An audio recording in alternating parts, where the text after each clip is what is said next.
Sunan Bonang dilahirkan pada tahun 1465 Masehi dengan nama Raden Maulana Magdum Ibrahim. Beliau adalah putra dari Sunan Ampel dengan Nyai Ageng Manila. Bonang merupakan sebuah desa di Kabupaten Rembang. Sunan Bonang wafat pada tahun 1525 Masehi dan saat ini makam aslinya berada di kota Tuban. Lokasi makam Sunan Bonang ada dua, karena konon saat beliau meninggal, kabar wafatnya beliau sampai pada seorang muridnya yang berasal dari Madura. Sang murid sangat mengagumi beliau sampai ingin membawa jenazah beliau ke Madura. Namun, murid tersebut tak dapat membawanya dan hanya dapat membawa kain kafan dan pakaian-pakaian Sunan Bonang. Saat melewati Tuban, ada seorang murid Sunan Bonang yang berasal dari Tuban yang mendengar ada murid dari Madura yang membawa jenazah Sunan Bonang, lalu mereka memperebutkannya. Di kota Tuban, setiap tahunnya diadakan peringatan Haul Sunan Bonang yang dilaksanakan setiap malam Jumat Wage di bulan Muharram atau bulan Suro. Silsilah Sunan Bonang. Terdapat silsilah yang menghubungkan Sunan Bonang dengan Nabi Muhammad SAW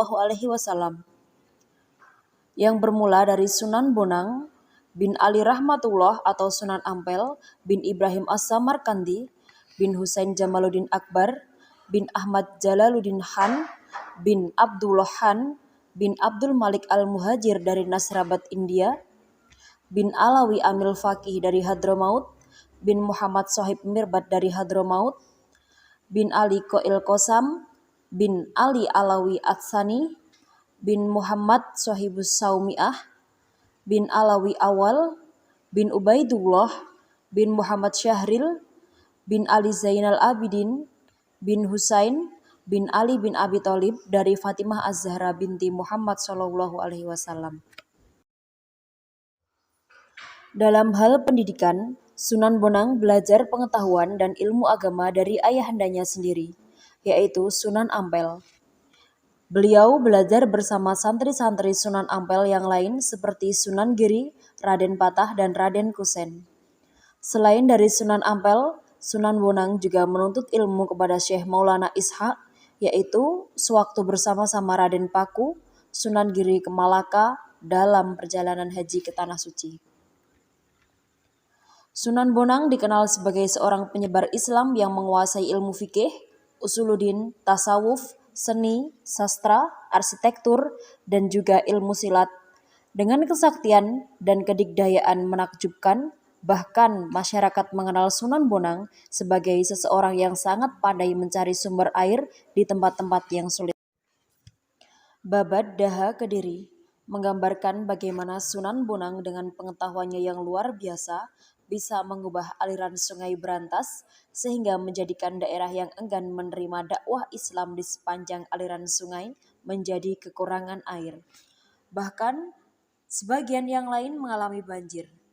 Sepanjang perdebatan dengan tokoh Butolo Caya yang selalu mengecam tindakan dakwah Sunan Bonang, terlihat sekali bahwa tokoh Butolo Caya itu tidak kuasa menghadapi kesaktian yang dimiliki Sunan Bonang. Demikian juga dengan tokoh Nyai Pluncung yang kiranya seorang Bairowi, penerus ajaran ilmu hitam calon arang yang dapat dikalahkan oleh Sunan Bonang. Sunan Bonang banyak mengubah sastra berbentuk suluk atau tembang tamsil, antara lain suluk Wijil yang dipengaruhi kitab Al-Siddiq karya Abu Sa'id Al-Khair. Sunan Bonang juga mengubah tembang Tombo Ati dari bahasa Jawa menjadi penyembuh jiwa, yang kini masih sering dinyanyikan oleh orang Islam. Ada pula sebuah karya sastra dalam bahasa Jawa yang dulu diperkirakan merupakan karya dari Sunan Bonang oleh ilmuwan Belanda seperti Skrick, disebut juga Het Boek van Bonang atau buku Sunan Bonang. Tetapi oleh Ki Wicitriwis, seorang pakar Belanda lainnya, dianggap bukan karya Sunan Bonang melainkan dianggap sebagai karyanya. Dia juga menulis sebuah kitab yang berisikan tentang ilmu tasawuf berjudul Tambihul Ghafilin. Kitab setebal 234 halaman ini sudah sangat populer di kalangan para santri. Sunan Bonang juga mengubah gamelan Jawa yang saat itu kental dengan estetika Hindu dengan memberi nuansa baru. Beliaulah yang menjadi kreator gamelan Jawa seperti sekarang. Dengan menambahkan instrumen bonang, gubahannya ketika itu memiliki nuansa zikir yang mendorong kecintaan pada kehidupan transandental, yaitu alam malakut. Tembang Tombo Ati adalah salah satu karya Sunan Bonang. Dalam pentas pewayangan, Sunan Bonang adalah dalang yang piawai membius penontonnya.